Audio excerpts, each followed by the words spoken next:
So therefore, the need to revisit the entire multilateral system and the multilateral spirit with a view to seeing how we can tweak this to make multilateralism even more effective in the coming decades is, I think, something that we all should be investing in. So may I extend a very warm welcome to you, sir, and you have the floor. Thank you very much, Ambassador Puri. Ladies and gentlemen, good afternoon, and I want to thank you for taking your time to come to this event, and I'm looking forward to the exchange of views related to the UN and multilateralism, and I want to thank the IPI for providing such a suitable platform for this discussion. So I'll share my views and my ideas with you, and then I'll be very keen to hear your comments and your feedback on these issues. And I want to start by saying that the fact is that while we have seen many positive developments on the global scale, we have also seen too much of protracted trouble regionally, and some of it getting even worse as it used to be before. And under such circumstances, it's easy to overlook even the most tangible long-term processes when urgent difficulties keep emerging over and over again. It is no longer important what prevails. It is the time and urgency factor that sets the tone and dominates our optics. It is undeniable that the global community has been successful in curtailing poverty, expanding the availability of basic healthcare and education. And at the same time, the donor community has gotten bigger, more responsible and mature. The aid schemes have been recalibrated towards more sustainability and local ownership. These are facts grounded in numbers. But I also understand that good global news appear of minor importance if there is a gunfight in your own backyard. I don't deny many harsh realities of today, but I'm a pragmatic enthusiast and I prefer facts over impressions. Many believe that most of the pressing international issues stem from a different notion of values. I don't really think that the core values of each and every one of us differ that much from region to region. Peace, security, stability, family, prosperity, or well-being. How's that different in Beijing, Addis Ababa, Nairobi, Cairo, or Dhaka from what it is in Geneva, New York, Moscow, Lima, or Brussels? It simply isn't. It has never been difficult to identify what the global sources are. Threats to international peace and security, human rights violations, poverty, pollution, climate change, unemployment, the growing social divide, violence, arms proliferation, or energy security, you name it. The international community agrees on them quite easily. We always did. What we rarely did, though, was to agree on ways how to tackle them jointly. Very often, when something gets out of hand, we speak and deal on cross-purposes on possible solutions and remedies. And as a result, a tardy and defensive fix often substitutes a sustainable settlement. Looking at the same thing isn't seeing the same. What is utterly pressing for some may be, and often indeed is, rather marginal for others. The priorities vary significantly, even over shorter regional distance. Some issues or hotspots have genuinely global impact, and some just don't. Recognition of the above is a good starting point. We tend to foster a specific myopia by putting a sharp focus on one or a couple of aspects of an issue while completely sidelining the others, which might be equally important. We can't turn a blind eye on others' priorities, even if they don't happen to suit us. Let me be concrete and give you some examples. The civil war in Syria. Syria has turned into a humanitarian catastrophe of colossal proportions, but it has also become increasingly obvious that we will only have a chance to put an end to all this human suffering if there is appropriate communication with all parties to the conflict. This is why we need to give the strongest possible support to the Special Envoy Staffan de Mistura, who is doing precisely this. The phenomena of Daesh, ISIL, Boko Haram, and the likes.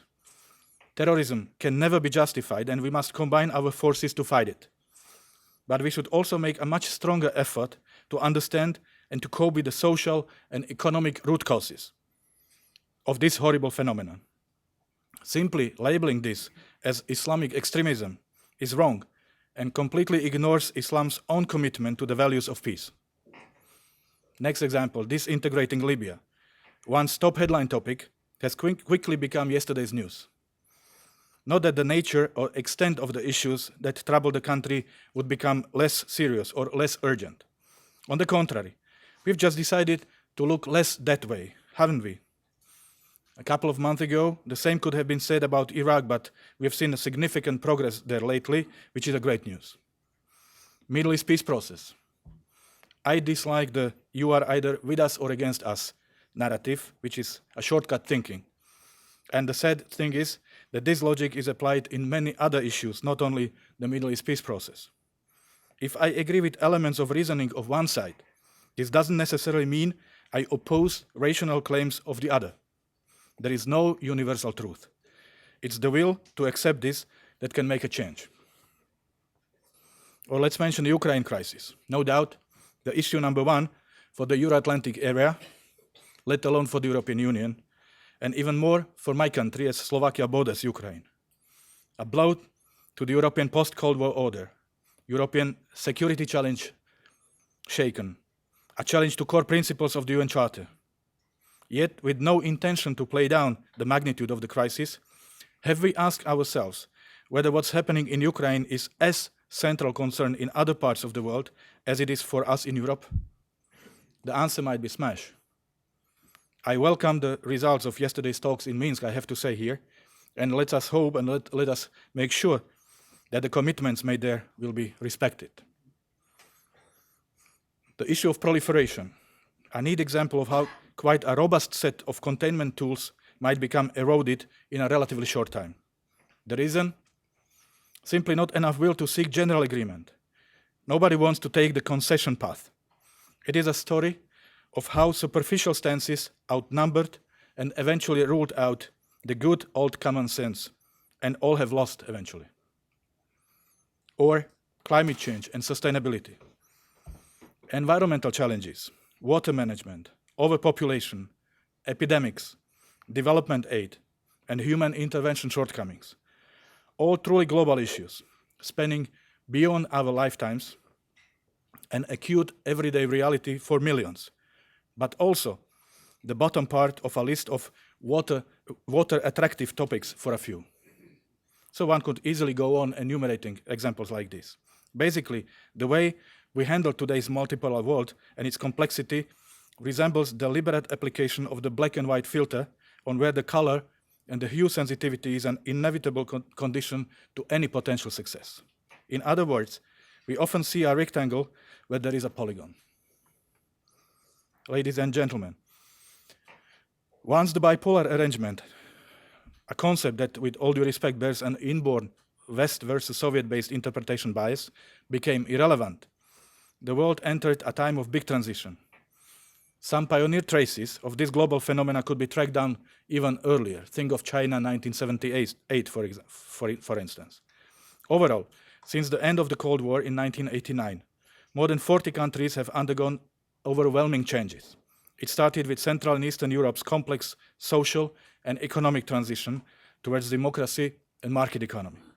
It continued in the post-Soviet space with consolidation of Russia and spillovers beyond Central Asia. Many of the sweeping changes are still in progress. Arab world, Southeast Asia, or visibly emerging Africa, to put names to faces. All these trends are desirable, although they come with a range of problems and side effects. But there is no alternative. The world is dynamics, not an artificially cemented status quo. We have to simply live with the divergence and all that it entails, both for the good and for the bad. Good governance, rule of law, less poverty, more democracy, bigger space for human rights implementation, and fewer barriers for economic exchange. These are the vehicles of long-term peace and growth. Where we repeatedly and pitifully fail in today's multifaceted world is that we miss the bigger picture too often. It is pretty easy to be poorly informed critic. The more facts and factors you count in, the weaker the bias, the fewer jumps into conclusions or superficial judgments. Some may point out to China's shortcomings in some areas and stop right there. Adding that China has lifted more than 500 million people out of poverty over the last 4 decades, and its averaging 10% annual growth gave jobs to 1 million more across and beyond Asia makes a difference, doesn't it? Some may also criticize Russia for its policy towards its neighbors and stop right there, reminding that the creation of the United Nations in 1945 would not have been possible without the tremendous sacrifices made by the peoples of the Soviet Union during the World War II, and that Russia as a successor state pulled the region from turmoil and total economic collapse in the 90s, puts things again into a broader perspective, doesn't it? Some might well criticize the United States for being too proactive or preemptive in its foreign policy and stop right there. Yet completing the picture with the longer-term US readiness to deploy its own people to hotspots, conflicts, or humanitarian disaster zones, no matter how high the stakes are, to cover the bigger share of collective security costs, as well as its sincere belief in supporting the poorer, the weaker, or the smaller, gives it all a completely new dimension, doesn't it? I don't argue that we should curb our criticism when it's relevant and justified. Not at all.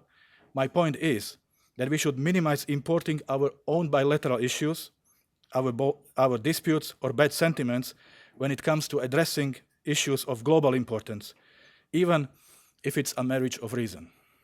The concept of our truth has never led anywhere, but a stalemate, or even worse, to regress. Ladies and gentlemen, since early 90s, we have been collectively dealing with the notion that a different world requires a different United Nations. While the principles and the primary goals of the organization have remained unchanged, all of these calls were centered on the desire to ensure that the most universal of international organizations adequately reflects new realities and makes use of emerging possibilities. Over the years, there have been numerous initiatives to reform the United Nations. In fact, 7 out of 8 Secretary Generals have announced and established some form of the UN reform. The process of renovation, change and improvement became a constant at the UN. At the operational level, important changes have been implemented more often, albeit with less visibility. Passionate debates started about the need to profoundly rethink the long-held norms and notions, such as the use of force and collective security, or humanitarian interventions and responsibility to protect. It is important that these discussions are held in a most earnest, inclusive, and constructive manner. The establishment of G20 group acknowledged the emergence of new actors anyway. Leading powers recognize that global governance needs to adapt to the new international landscape, particularly when it comes to strengthening the international financial architecture and fostering sustainable economic growth and development. The financial crisis has taught us once again how profoundly interdependent countries have become. Entire new industries, new technologies, including possible big game changers, such as new means of transport or energy, as well as climate shifts. The number of challenges in the years ahead will really truly challenge our conventional wisdom. They will also generate new demands on the global governance architecture as well. But let me be clear, I am not in favor of creating new or alternative structures. Let us use the system of institutions that we have created and fine-tuned over the years. I am no fan of ad hoc arrangements unless there is really no other way. We need no new tools before we have really given a chance to the existing ones. There is no need to invent or even to reinvent the wheel. The wheel is already there. Let's use it. Let us keep the rules and rather change the conduct where we perform miserably. We need more goal-oriented thinking, suppressing non-relevant factors to the most possible extent for the sake of common cause. I believe that a positive change can be achieved even within the existing setup.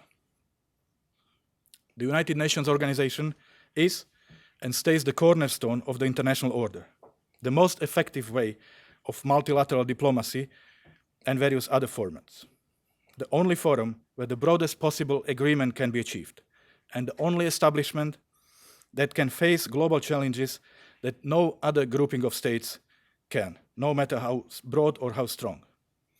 Let's face it, there is no alternative to the United Nations. If it wasn't here, we would have to create it. UN needs no big bang overhaul, rather a set of evolutionary reforms. Focus should be put at what is achievable and sort out the unrealistic. Taking up an initiative with high consensus could bring about concrete changes. I agree with Pope Francis saying that diplomacy is the work of small steps, aptly reflecting a much older piece of wisdom by Lao Tzu, arguing that a journey of 1,000 miles must begin with a single step. Now, a few words about the visible part of multilateralism, which is peacekeeping. 15 years ago, a major revision of United Nations peacekeeping forces took place in order to adapt the organization to changing needs and complexities at both the headquarters and in the field. This included investing more in research, analysis, training, and capacity building, as well as changing the way peacekeeping mandates are established by the UN Security Council. The establishment of the peacebuilding architecture in 2006 was a significant structural reform, ensuring that due attention is afforded to countries emerging from a conflict, as well as to preventing or reducing the risks of relapsing into one, whilst promoting national ownership of the process. There are three specific areas where United Nations' ability to make a difference needs a substantive fix. First, ad hoc crises that catch us unprepared and take huge tolls. Here we struggle badly because we are hardly ever ready for immediate response to stop crisis from spreading or getting worse. We cannot leave people behind in terrifying situations. We were far too slow in reacting to the crisis in Syria when chemical weapons were used in the Syrian civil war, or more recently, we were too clumsy with the international response to the Ebola outbreak in West Africa. My second point, reflection on peacebuilding track record. The next major external review of UN peace operations is set to be undertaken this year. In addition, this will be the first examination of this kind that will focus on both peacekeeping operations and special political missions, acknowledging the interlinkages and the changing role of the UN political missions through decades. We need a profound and critical debate on what proved right and what went wrong. And third, tailor-made approaches and regional organizations' importance. There is nothing such as universal solutions to conflicts, no matter how many similarities they might show. The international community tends to underestimate this too often. Thinking of examples that surpassed the conventional toolbox, I would mention cooperation between the United Nations, African Union, and the European Union in Central African Republic as a positive example. UN teaming up with regional organizations strongly hints at where the future peacekeeping philosophy should be heading. It's not only about sharing responsibilities and burdens, it's also about local ownership and better reading of regional specifics. As a Central European, I have to admit that recognizing that there are effective groupings beyond the Euro-Atlantic space is not very commonplace on both sides of the Atlantic, but it's true, and it's also something we should embrace. And now a few words about the invisible part of multilateralism, namely the mediation. I don't want to act as if I was extra clever, but the truth is that over the years, I have accumulated some personal experience in dealing with crisis areas or challenging situations. Testing and fostering various mediation principles and negotiations attitudes, I ended up with a couple of golden rules that never left me twisting in the wind, be it in Bosnia-Herzegovina or during the process of preparing of 2006 Montenegrin independence referendum, and I'm glad to see the Montenegrin ambassador. He can correct me if I lie or if I'm wrong. In terms of public debate, inclusiveness and legal conduct, it might have even surpassed the unique peaceful split of Czechoslovakia in 1993. The how of what was then achieved for future constructive relations between Serbia and Montenegro, as well as the rest of the region, is what enables the countries to look and think ahead and not to be stuck in the past of their bilateral relations with no external pressure or international mediation needed anymore. And by the way, most of these lessons and principles work neatly enough in no crisis environment and everyday multilateralism as well. So it all starts with the premise that first, whatever you do it for and not against something. In Montenegro, all that we did with my team was for the legitimacy of the process and its outcome, as well as for the sake of future decent neighborly coexistence of Podgorica and Belgrade. It wasn't against the federalists or those who prefer the independence track. Second, respect for local environment. Solving, mediating, or mitigating a crisis is first and foremost about profound understanding of the region. It's a difference that only a meticulous approach can make. It requires knowledge and understanding of details and nuances of history, mentality, including local bias. Third, timely analysis of the current situation. The ability to predict both imminent and strategic consequences is about the ability to admit the unexpected and not to ignore the obvious. The course of things might, and often does, stray from the expected scenario. We can hardly change the reality, and certainly we should not blame the reality, but we can and shall always adapt our plans. Fourth, correct composition of the mediation team. Accepted team is prerequisite for potential success. We are not living in a perfect world. You have to embrace realities on the ground, regardless of how absurd they might appear to you. Some may be loved by the international community, but never accepted by the conflicting parties. Fifth, give time to time. Don't artificially speed up or slow down the process, but at the same time, allow no dragging on for no reason. Sixth, treat the partners according to their relevance and not according to your liking. Deliberate avoiding of relevant actors for personal, political, or whatever reasons predicts a failure. If you ignore the relevance of some key figures from either camp just because you don't like his or her opinion, kills your effort and kills the whole endeavor. 7. Support the principles, the process, and not the actors. In other words, avoid the good guys, bad guys game. This is the flip side of the previous principle. Mediation is not about taking a liking to somebody. Even the friendliest interlocutor can sell you down the river, while your least favorite partner can aid the success of your mission. Being genuinely neutral, even if it doesn't suit the local or international media, is a paramount task. Winning trust of the parties is the most difficult thing. 8. Always opt for tailor-made over universal. Mechanical transfer of previously used formulas rarely works, however strong the similarities might be. There are no one-size-fits-all, let alone ideal solutions.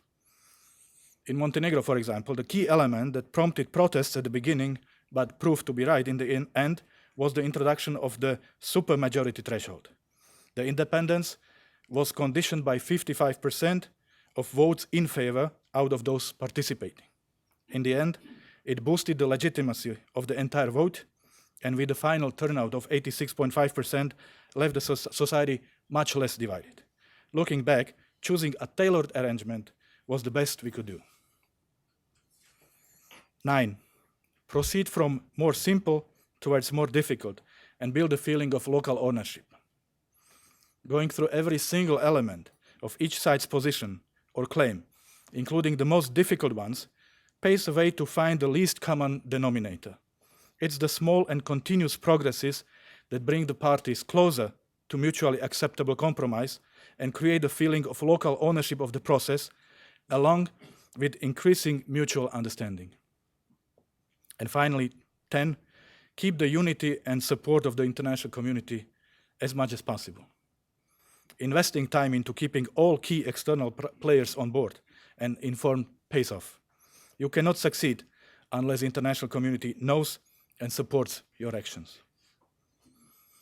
And ladies and gentlemen, I would add 2 more overarching principles I consider important. Namely, firstly, don't link the international agenda to your domestic election cycle. And secondly, and this one I learned the hard way, if you decide to go for confrontation, be sure you are in control of its escalation. So, ladies and gentlemen, this is my personal take on the essence of what I find critical to every successful multilateralist. It sounds simple, but we see quite often in various international endeavors that one or more of these principles are simply missing. To conclude, the United Nations will turn 70 in October this year. The UN Millennium Development Goals, agreed by all then member states in September 2000, have created a strong foundation for ending poverty and inequality worldwide. Later this year, we'll hold a summit to launch a transformative development agenda for the post-2015 era. This joint undertaking must result not only in renewing our commitments, but in further reducing inequalities of wealth, power, and resources between countries, between rich and poor, and between men and women in a balanced and sustainable way. 2015 holds out a hope for strengthening and broadening the collective efforts to tackle climate change. A new agreement is to be adopted at the climate conference in Paris under the auspices of the UN Framework Convention on Climate Change in December, to enter force into 2020. We hope the new protocol will be ambitious, comprehensive, and legally binding for all countries. Strong, effective, and efficient United Nations is essential, indispensable, and I would argue that also a fully fit global institution for today's world. With almost 7 billion people on the planet, expected to rise to 9 billion later in this century, with almost 80% living in urban areas, providing for everyone to lead a decent life will be an enormous challenge. Strong support from the member states remains a critical ingredient of the organization's effectiveness to deliver. And it is equally important to have a modern, dynamic, adaptable, and forward-looking steering of the UN agenda. A leadership that will be capable of building strong coalitions on practical problems. A leadership that will not practice ideological politics, but provide member states with practically achievable proposals. And most importantly, and I want this to underline, is the ability to listen. This might sound quite ordinary or minor, yet this is the key ingredient to what I mean by reinvesting in multilateralism. However mundane on the surface, it has had profound consequences on the system of international relations over the last 2 decades. We seem to have lost the ability to carefully listen to each other. Not to hear, but to truly listen. The kind of listening when you understand, even if you might disagree. The kind of listening that produces respect, aids tolerance, and leads to an agreement. I thank you for your listening.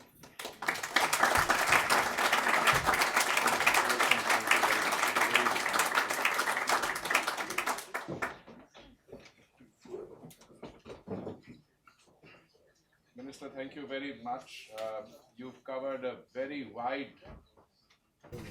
Minister, thank you very much. You've covered a very wide canvas. You have taken us through the global hotspots. You've covered developments in Syria, the Middle East peace process. You have covered developments in the Ukraine. You have looked at the thematic issues, climate change. You have talked about the other major drivers of the global processes. You have covered use of force, collective security, the emergence of new actors in the G20. But I think some of the new elements you've covered, which I particularly found very encouraging and inspiring, is that you have focused on some of the less used but extremely valuable tools in the diplomatic kit box. Mediation. You have talked about what can be done in order to make mediation more effective. And some of these sound bites, I think, really should hit the waves, that good multilateralism really requires that we have to refocus on our ability to listen to each other. And that is an ingredient which needs to be, again, invested in the multilateral process. Because by definition, unilateralism, which used to be the preferred course of action, could be the preferred course of action only of the very powerful. The only universal approach is the multilateral approach, which is embodied in the United Nations. But there again, as some of my erstwhile colleagues, I retired, but they are still battling on. The fact is, we go to meetings ever so often, and we find that people are talking past each other. If only we were to listen to each other, as you suggest, Minister, and that ability to listen can then be the basis for a more meaningful multilateralism. But thank you very much. I thought I would just respond to some of the more interesting and inspiring features, but we have a very interested and large group of friends here, and the floor is open, and I think the Minister will be, yes, Madam, here. Could you please start by identifying yourself, because I may know some of you, but it's a fairness to us guest. Okay, I'm Roma Stibravi, and I represent a non-governmental organization dealing with sustainability and renewable energy. But that's not the question I want to ask. There are two aspects that the minister did not refer to, and that is the role of the business community and how the UN and the business community could work more effectively together. The other is how the UN and the NGO community could work more effectively together. As you know, over the years, there has developed an apartheid system in which the second floor is off limits to NGOs. Why, I don't know, because we don't have HIV or Ebola or anything of that sort, but it's almost treated that way. So we're not frightening. And maybe the interaction between the NGOs and the diplomatic community, which I have been part of for a very long time, might be eased a bit. Thank you. I would suggest that we take a few more questions and then invite our guests to respond. May I please identify yourselves? Also, kindly limit yourself to a question or a question or two. And yes, gentleman here and then the lady. Yeah, please. That was a very interesting... Sorry, my name is Manik Mehta. I'm a journalist. The talk you gave was very interesting, and you made a reference to reforming the UN. How do you propose to reform the Security Council, which is always a big problem? Also, would you like to comment on the admission of new member states as permanent members? The lady, yes. Thank you. I'm Yvonne Lockhart-Smith. I work with the UN Secretariat. Minister, thank you so much for your remarks. It was really, truly insightful. And I have two questions. The first one is, at the outset of your remarks, you said that there is no difference really across the world and regions in terms of core values. And I think that is a tremendous premise. Now, the implementation of responsibility to protect, which is founded on core values, however, has faced tremendous challenges over the last years, precisely because there seem to be, at a very basic level, a lot of differences in terms of core values as respects human rights and international humanitarian law. So my question is, how would you reconcile your premise that there seem to be the same core values prevailing across the world with the difficulty precisely of implementing responsibility to protect? Very rapidly, second question is, you mentioned about mediation and crisis management, which is at the core of the UN mission. The General Assembly is a very important organ, principal organ of the UN. And of course, we all know that the Charter has a rebalancing, a balancing. Please confine yourself to questions because, okay, I would like to take as many questions as possible, if I may. It's very tempting to talk, but how would you make the General Assembly perhaps more relevant when the Security Council fails to act in the face of crisis? Thank you. Thank you so much. I must seek your indulgence and forgive me because, I have the same habit. When I get a mic in front, I like to speak. But, we have very little time and the Minister has been very gracious, so we'll get more out. Madam, yes.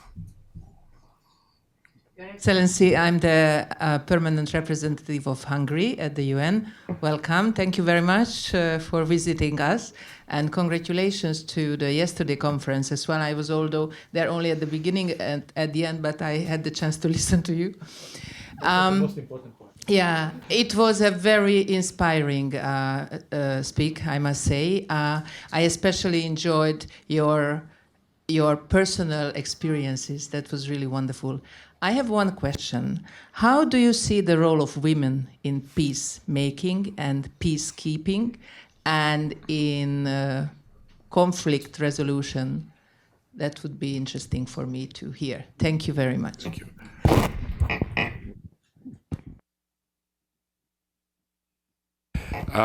The minister will respond to the question so far, and then we'll take another round. You have the floor.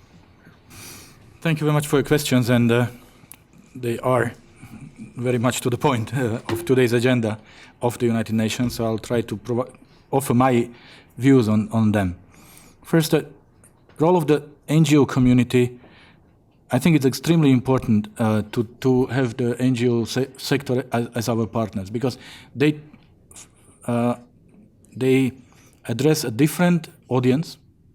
They can have a multiplier effect, and talking to the NGO and making them part of our efforts proves that there is no hidden agenda on our side, and we can make our message much more powerful.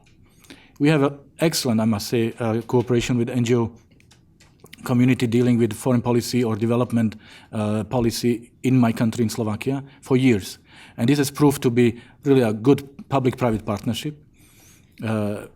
They can do what we cannot, and vice versa.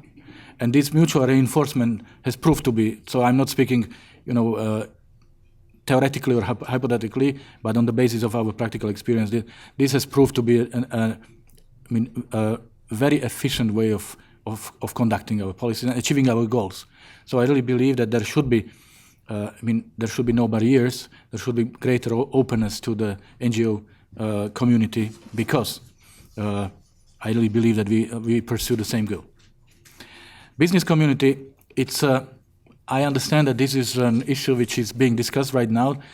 This means entering a new era at the UN. We have to learn from good examples, good practices in international organizations, or even more with national government. It might be tricky because we must not lose our credibility. We must not lose our vision. We must not compromise on what we do in exchange for the financial support from the business community. So that means, I would say yes, go for it, provided that our commercial partners will accept our rules of the game rather than impose theirs, because that would be a too high price to pay. The question about the reforming of the UN Security Council, what I want to say is that today's realities are different from the realities of 70 years ago. That's clear. That's the point of departure. And this has to be recognized and acknowledged, particularly the growing role of other regions beyond the transatlantic one. The role of Asia, role of Africa should be and must be reflected in the decision-making mechanism. There are different views, and I'm not going to speak in favor of one or another. What needs to be done is, of course, to acknowledge the simple fact that you either reflect the reality and adjust, or you will become irrelevant, because then reality will supersede you in a way somehow. So, but there should be no artificial deadlines, no speeding up the process. It would not help. And the outcome must be a widest possible consensus of the member states. That's really important, so that everyone can live with this. The issue about core values versus difficulty on the responsibility to protect the agenda. Well, we say that every crisis is also an opportunity, in a way. So we have now been in a very serious crisis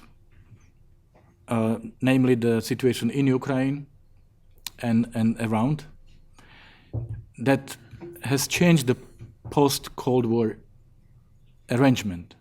We still don't know how, but it's clear, at least I have no doubts, that things will not be the way they were before.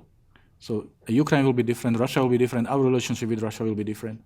So, and this could be a good opportunity for us to look at the same things from a different perspective. Not from a zero-sum game perspective, but rather to try to apply some of the principles I mentioned, namely taking into account of relevant or credible interests of the other parties, even if we may not be happy about them. But unless they violate the basic rules and principles of the UN Charter, they should be taken into account, I think.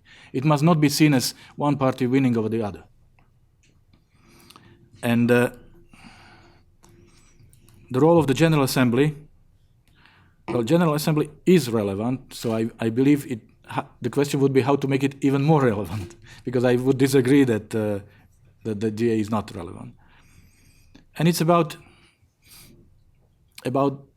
what issues are put on the agenda, what kind of discussions are we having, and whether the purpose is to have one group of countries prevailing over the other, and to have the outcome of the discussion or of the vote as an instrument for further confrontation, which would inevitably lead to blockages, and which it's something we have seen more than once, or we shall really engage in a discussion on the substance, and to have the chance to listen to all aspects of the same problem and try to formulate what is a majority view, and this to be reflected also in future actions.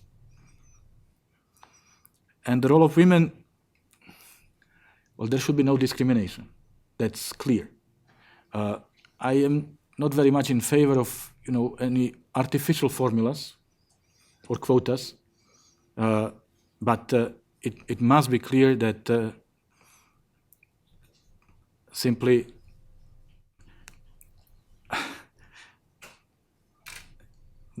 the women must have the right to be represented equally and fully in all these agendas, even though, of course, peacemaking portfolio is something that I wouldn't vote for the 50% quotas in this endeavor. This might be very tricky. No, simply don't think in terms of artificial constructions, but make sure there is no discrimination based on gender. That's really important. Because the more you try to create the formulas and rules, the more room there is for results that are in a way twisted and not undesirable. Minister, thank you very much. May I exercise the moderator's prerogative and to take this discussion forward? Very short comments on each of these. I think on women in peacemaking, my own position is somewhat more aligned to the need to implement Resolution 1325. We need to do much more to encourage the role of women in peace and security. I think experience and empirical evidence, even done by think tanks like the IPI and others, shown that wherever you have involved women in, in mediation, you've involved them in peace processes, you've done much better.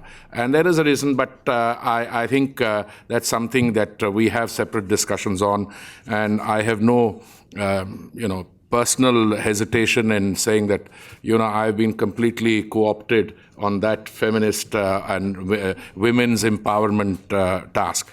On the business community and NGOs, Minister, my own sense is that we are today at a stage, whether we like it or not, the NGOs and the business community will have to play a much larger role in governance and in multilateral processes.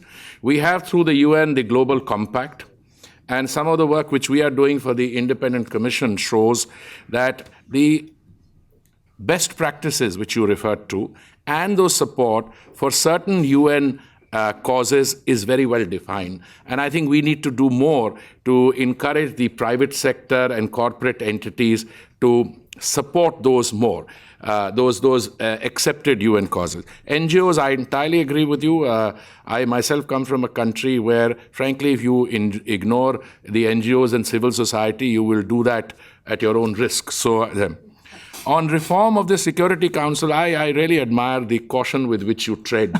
You said, you said that, the architecture of 45, I think that's what you implied, is a little outdated. But then you said, don't rush it. Minister, it's been 70 years already. So let's decide how many more years we want, but I'm just saying. On the core values and R2P, I'm with you. I think there are core values. And certainly all of us individually and collectively should be ashamed of ourselves, if I may say that, if we allow mass atrocities to take place in today's day and age. I mean, frankly, I was on the Security Council presiding over it when a double veto was cast in the case of Syria. And I must tell you, everyone was agreed that when it comes to a mass atrocity, genocide, ethnic cleansing, crimes against humanity, the international community and anchored in the UN should act collectively. But the problem was, I think, what happened in Libya earlier and the manner in which R2P was used, there was an issue that perhaps that's not what R2P was intended. But I think, again, you handled it beautifully, but I think there is some room for the international community to push forward. Revitalization of the General Assembly, I like the elegant way which you said it is important, the GA. Minister, it was intended to be more important, and we lost sight of that. And I think the question, and I think all of you in the Council of Ministers of the World and in the UN, let's restore to the GA if not primacy of place, but at least some role, including, if I may venture as my personal opinion, when it comes to selecting the next Secretary General. So I just conclude with that, but I hope I have furthered the discussion, not taken it back. It would not be serious if I pretended that I have clear answers to all these questions. I might have my clear opinion, but again, I have my respect for all the member states and for the processes and for the institutions. When I'm asked, I will say what exactly my opinion is, but it would be a gross underestimation of the potential of the member states. Thank you very much. Thank you. We have time for another round or two of questions, and the gentleman here, yes. Yes, first and then here. And please identify yourself and... Hello, my name is Sebastian Rojas. I'm a student at New York University. You said that there shouldn't be tailor-made approaches. There should be tailor-made approaches over universal approaches. My question, how do you reconcile that with the need of having also legally binding international frameworks, for example, in the terms of conflict resolution and transitional justice? How do you give enough leeway to countries that are coming out of conflict to deal with mass atrocities in a way that's constructive and that's allowed them to move forward, but also keeping with justice sort of in an international sense? Thank you. Yes, the gentleman, right. Yes, my name is Kingsley Esegbe. I am a graduate student at NYU, and I represent NYU Africa House.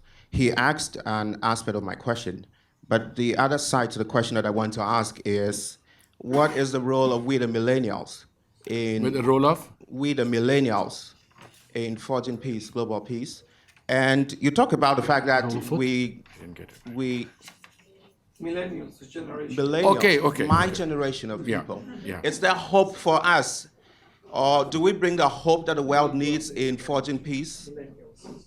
That's one aspect of the question I'm trying to ask. And you're talking about the fact that we need tailor-made approaches to peace building, but then at the same time we also have a universal value system. How do we reconcile these? Because, of course, the same debate is going on with bioethics, the principles of bioethics. And others are saying that it was built and developed on the American value system of individualism, competition, and hard work, etc., which is not perhaps the same everywhere across the world. Yeah. Thank you. Yes, Rami. Thank you, Mr. Minister. I'm Rami Shrour from IPI, and my question is related to the comment you made about the importance of unity within the international community. And I'd like to take it a step forward. I want to assume that unity is even more important within an alliance or a group of very close partner nations. What do you make of the seemingly growing rift between the Western alliance over what to do about the Ukrainian crisis? Specifically, I'm referring to rumors, bills that are moving within the US Congress about possibly providing lethal aid to the Ukrainians, a proposal which has been staunchly opposed by the Germans and the French. What do you make of this growing rift? Is it a rift, first of all, and what's your comment on it? Thank you. Thank you. Yes, please. Yes, Rhonda Haubin and Die Tageszeitung, the netizen blog at Die Tagezeitung's website. And my question is about the importance of listening and hearing. And I guess that my question is, do you have a sense of how to do that? Because I've heard this from the first day I started covering the UN, that was the advice to the new Secretary General, but then I saw the opposite the very next day and constantly. And so and then with regard to that, I'm wondering if you see that the media and the press and then the netizens online can be helpful in that, because often they have a different view, and if people listen to that different view, that might help. But I'm wondering if you've seen any aspects or examples where something has helped. Thank you. We'll take one more question, then refer. Yes, madam.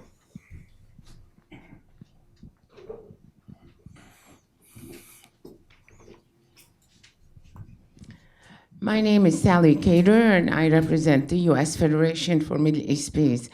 I want to thank you both for a very informative session, and I would like to thank you, Ambassador Puri, for your comment on women issues. Thank you, thank you. And also on the agenda vis-a-vis the UN. How do we work it out to put all of that again up on the front burner so we can work at it, at changing the UN? How do we do that? Because you said it was kind of got down on the list. So what do you suggest for everybody to do? Thank you. So this was to you. No, Yeah. you take it on. I'll do. Well, the first question about tailor-made solutions and how to position them vis-a-vis the universal rules. And I think this is exactly the answer. I speak about solutions, but these solutions must not compromise against the rules and values. So they must definitely and fully respect our rules and values, but does not mean that if something has worked in one country, it must automatically work in another country. So be creative, but not creative to the extent that you would depart from rules and principles and values that we have to respect. That's really important. There is a limit to every creativity, moral in the first place. Role of millennials, young generation, I think it's really important that for us, for our generation, to make sure that what we do is understood and supported by wider societies, that we do not act and perform in a closed bubble where we are talking to ourselves, but we have lost the contact with everyday's reality. That's really important. Communication is extremely important, and the fact that it's us who has the ability to deliver the message about what we do, and it's rather than somebody else, which is what happens quite often, and that somebody else might be misinformed or might be biased, and we then end up with a totally twisted interpretation of our actions. I think this aspect is underestimated. The communication and the ability to deliver our message across in a way that it understood. We do have this problem of really being locked into our own vision, into our own world, into our own vocabulary. And then we realize you get out of the building and you realize that people have no clue. What are you talking about? What are you doing? So that's really important for bringing the younger generation. And of course, to engage the younger generation, invest into this as much as possible. So explain to them bring them in so that they see and they can understand they can ask questions. That's also important, because for us to have a possibility to talk about what we do with people who do something else could be very inspirative. The question about unity and the growing rift within the transatlantic community, I think it's normal, given the size of the problem. It's normal that there are different views. We shall not take unity for uniformity of views, because we have to maintain the unity of our actions, but it's normal that, the vocabulary might differ, and that we have right to have our own questions or concerns. There would be a rift in a moment when some of us would be promoting a peaceful solution, while the others would be actually delivering weapons to Ukraine. That would be a big problem. And we were not far away from that point even a week ago. Now, the meeting in Minsk created a new momentum, which I think and I hope will be reflected, and we shall give peace a chance, because there is a huge chance, and we shall all throw all our weight and authority behind the implementation and respect for what has been agreed in Minsk. I hear lots about the lack of unity, but when we speak about the European Union in particular, you have different politicians, different institutions saying, of course, things with different accents on different aspects, but in the end, it's the official position that counts. Every time the foreign ministers meet, every time the prime ministers, presidents meet, they leave the room with a united, unanimous position which is supported by all the 28. And there has also been a great deal of convergence in positions of the official European Union and the official United States. So we have parliamentarians on both sides of the Atlantic, or politicians who might be saying different things, but I think we tend to overestimate these divergent voices, because what counts is the official position here. And the question about listening and how to do it, that's a good question, and I have no answer, I must admit. It would be very easy if I had the answer, but we shall really, and that's what I try to address in my presentation.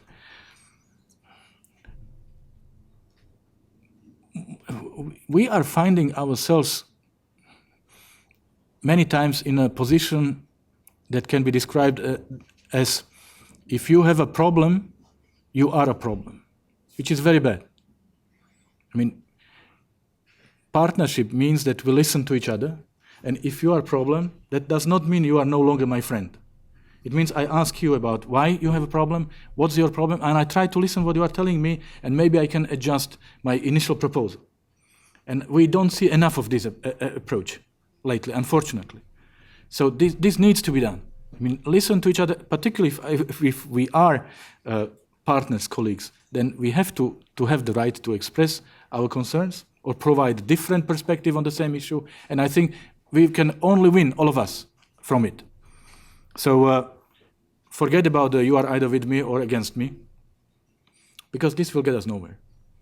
And the role of media could be very helpful in here, supporting this open approach and pointing out to the philosophy of one exclusive view that has the monopoly of being the right one, and everyone deriving of it would be seen as traitor or someone who is not loyal or whatever. So we have had enough of this over the last 20 plus years, and we see that as of today there are more problems than solutions. So you know what's the definition of insanity? Yeah? If you repeat every time the same approach and expect to get a different outcome. So we have tried it more than once. Maybe it's really time to look into how can we change our approach. Well, thank you very much, Minister. I mean, I find this exchange truly fascinating and instructive. And I just have one-liners to add. You know, the point made by the Minister on tailor-made solutions, was in the context of what he himself described as against one size fits all. Now, I think he's beautifully shown you that if you have a one-size-fits-all, it doesn't take into account the specificities of the local condition, why the problem arose, but you have a ready-made, one of those one-size-fits-all solution is, if somebody is a problem, impose sanctions. Hey, wait a minute. Sanctions may be relevant in some contexts. You also have to see if sanctions work. But most important, how are you going to get a solution? And that's what the ministers, I think, explained very well. Next generation, hope. I have just one comment. My generation, I was born a decade or so after the UN was born. And I think when you guys judge my generation, you're going to turn around and I suspect blame us for many of your problems. And I don't think I can take that away. But all I can tell you is don't be too harsh on us. Because sometimes we tried quite well, but our ability to respond to the problem wasn't adequate enough to fully either understand the problem or we failed. But all I can say with a little bit of glee is best of luck yourself. Because as the minister said, it's very easy to blame the UN, but if you didn't have the UN, you'd have to invent one. So I think the name of the game, as the minister explained, is we are not in for big bang reform. Because if you try big bang, you'll destroy the edifice. What you're trying to really do is to see which parts of the system should be tweaked incrementally, in small steps. I think that's what you said about diplomacy, to make it more fit for purpose. And I think at the end, we'll require a perspective to come on that. Unity and rift within, I just have one comment. As the minister said, unity is not the same as uniformity. And at the end of the day, it is a question of comparing, as he said, the official position. But more than that, don't blame democracy and social media for what's happening. The fact of the matter is, you will have to judge a policy by how it is finally decided, not by the noises which are made. There is a strong lobby for arming, strong lobby for intervention. But at the end of the day, whenever the use of force or the right of intervention goes wrong, then you start blaming them and then you have a lapse of memory next time. So I think let's see how the policy works out. We have actually 10 more minutes so before we conclude. And if there is another round, yes, my friend, please. Thank you very much, You'll need a mic. Yeah. Thank you very much. My name is Amr Al-Gouili with the Permanent Mission of Egypt. Thank you very much, Ambassador Puri, and thank you very much, Minister, for the insightful comments. I really took a sound bite, as Ambassador Puri said, which I really liked when he said, if you choose confrontation and you can't control escalation, then that is quite a deadly formula. And my question here is that there is an increasing tenderness to resort to force as a way of settling dispute, or even introducing force where force by definition was not included, such as in peacekeeping missions, which was founded on the non-use of force except in self-defense. But the more we talk about peacekeeping, the more that we hear ideas about so-called robustness and so on and so forth. And if force is a form of escalation, what do you expect for the UN's perception as an impartial intervener for conflict management? Thank you, Ian. Thank you. Supplementary question from the next generation? So I actually have an answer. Good. We, the younger generation, will listen compassionately. Thank you. That helps. Okay, I can answer your question. For me, the answer is very easy. We are diplomats. I have lots of respect for military people, but every time I see them in operation, I have to acknowledge that we have failed. Because this is where we end, the military starts. So I think we are sometimes too quick to jump into military solutions. And again, sometimes, more often than not, without thinking through about the consequences. Not planning our action beyond the first step. Like, let's get in, and then we'll see what happens. And we've seen what happens many times, and there is no need for me to remind you of examples. So, for me, it's absolutely clear that there is no other solution than the political solution. And even if we resort to military means, in the end, it's again the political solution. That means it's again the diplomacy in play. So why do we need this interplay with the use of military means? Of course, that costs lives of people. So I would suggest and strongly encourage that we don't give up, even if it seems that there is no way to find a political solution, diplomatic solution. There is always a way if there is a will. So let's give it one more try. Let's try to address it from a different angle. Because again, there is no alternative. There is no alternative to political solution, and we can save many human lives and of course our culture, our tradition, and all that's pressure. So this is it. I really believe that we tend to jump or to opt for military solutions way too early in many cases.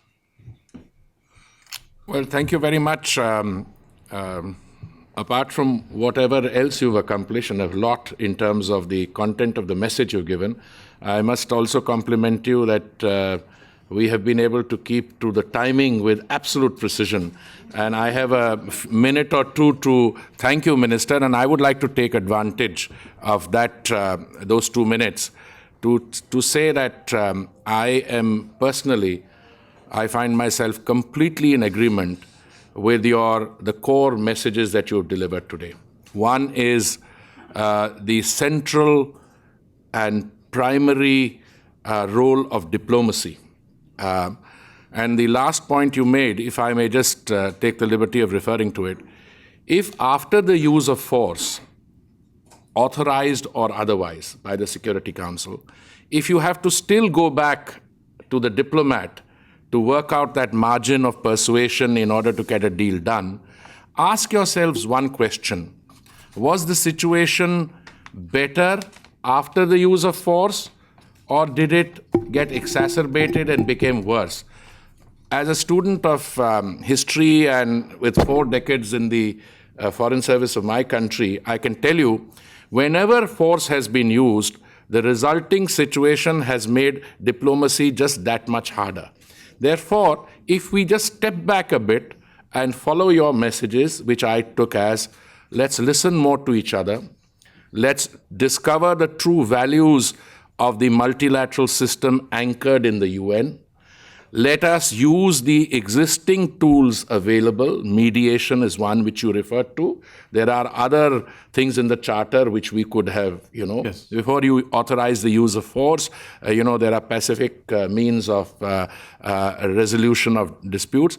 But most important, at the end of the day, please preserve the sanctity of this system. This was your message.